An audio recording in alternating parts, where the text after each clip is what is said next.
Merry Christmas, everyone. Today I'm going to analyze some footage that was filmed by J. Tolan Media 1 on December 15th on a flight from Chicago to Las Vegas.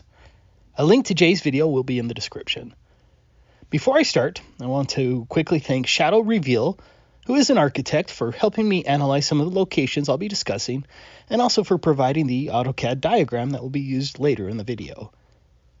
J. Tolan's footage was awesome, and I'm very grateful for his work, but I hope to provide some of the details and identification of the landmarks that the video lacked. For this video, I'm going to stick with just a 2-minute section of Jay's video that begins at 7:22 and ends at 9:25 in the original video. This footage unquestioningly destroys the globe. My first step was figuring out where exactly J. Tolan Media filmed from.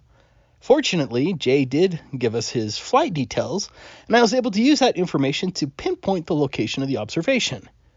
Here was the flight route over the state of Utah. It's important to note that the altitude of the airplane was 28,000 feet. Here is the rough location of the airplane when Jay began filming the 2-minute video segment we were going to analyze. I plotted that same flight route directly into Google Earth. From there, I was able to identify the exact location of the observation because of the unique tree-like erosion pattern in southern Utah. You can see that I am very close. Here are the coordinates I used for the primary observation beginning at 7:22. I also found some of the other observation locations he was at in case any of you would like to do some further analysis. Here was the location at his 2:05 mark. Here he was at 3:47. And here he was at 9:27. But again, we're just going to stick to the 2-minute observation beginning at 7:22. Here is the opening frame of the 2-minute video segment. Compare that again with Google Earth, and you can see the location is correct. Watching Jay's footage right from the beginning, you can see the Earth is flat. There is no evidence of curvature whatsoever, which makes actual distant peak and landmark identification very difficult on Google Earth because Google Earth built their software to match the globe. Compare Jay's actual footage with what the Earth would look like if we lived on a globe. I inputted the correct altitude of 8,534 meters into Google Earth for this computer-generated flight. You can see the curvature is obvious and that the same curvature should be manifest on every flight.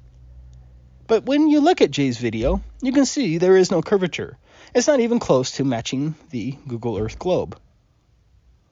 But let's get to the indisputable evidence of our flat Earth. We're going to stop the video here and point out 3 landmarks. On the left is Otter Creek Reservoir at 70 miles. In the middle is Mount Nebo at a distance of 179 miles. And on the right is Wide Hollow Reservoir at 40 miles. On Google Earth, on the same simulated flight path, you can see Otter Creek Reservoir to the upper left and Wide Hollow Reservoir on the right. But you can only see the very top of Mount Nebo right behind the supposed curvature.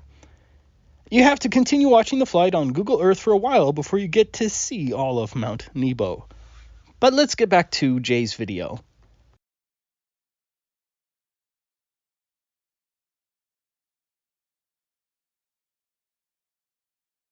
Now that prominent peak toward the upper right is Mount Nebo, which has an elevation of nearly 12,000 feet.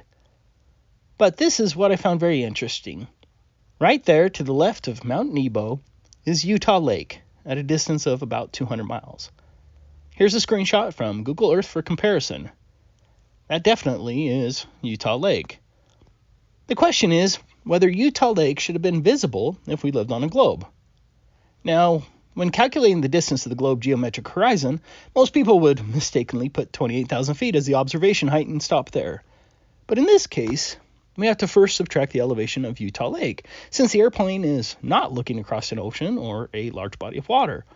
The elevation of Utah Lake is 4,489 feet. That puts us at an observation height of 23,511 feet. That means that the globe geometric horizon would have to be closer than 188 miles. Because Utah Lake at 200 miles is further than 188 miles, none of the lake should be visible. This is a 200-mile black swan. Some may try to dispute the calculations here, and that's why I asked Shadow Reveal to prepare an AutoCAD drawing demonstrating this fact. And I'm very glad he did, because we discovered something even more damning for the globe. The line of sight from the airplane at 28,000 feet is the yellow line.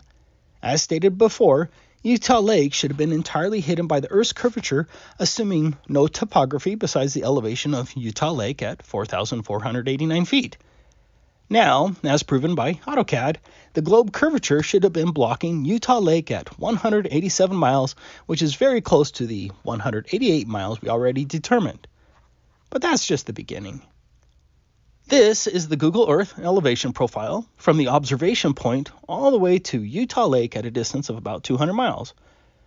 According to AutoCAD, which is premier architecture and engineering software, the mountains at about 9,000 feet, which were 94 miles away from the airplane that were located right here at the red arrow just west of Fish Lake, should have blocked Utah Lake entirely to the point that Utah Lake should have been roughly 7,500 feet below line of sight if we lived on a globe. Here is another view on Google Earth of the area next to Fish Lake that would be blocking Utah Lake if the globe were real. Can you see that the Earth would look drastically different than this if we lived on a globe? It's not even close. It's unbelievable to me that they've gotten away with hiding our flat Earth reality for so long. Already, the globe model is clearly debunked. But let's keep going. As Jay pans the camera to the left, notice these mountains here. They're a little harder to pinpoint, but that is Flat Top Mountain and Globe Peak. But what is this dark area behind those mountains? That is very likely the Great Salt Lake, because that's exactly where it should be, and it has the same dark appearance as Utah Lake. That is at least 250 miles away based on that angle. Here's a screenshot from Google Earth showing what I'm talking about. But looking at the footage, you can again see there's no indication of any globe horizon that's blocking anything. It just gets hazier over the vast distance, and thick haze is very typical along the Wasatch Front. And haze and distance are not curvature, despite the false proclamations of the globe propagandists. In short, Jay's infrared footage of Utah Lake, and also of the Great Salt Lake, which is supported by engineering software, truly ends the globe model, as even the closer Utah Lake should have been thousands of feet below line of sight. Furthermore, there is simply no sign of any Earth curvature as required by the globe. Why are there so many flat earthers? Because flat Earth is a demonstrable fact. I wish you all a very Merry Christmas and a wonderful New Year on God's flat Earth. Thank you for watching.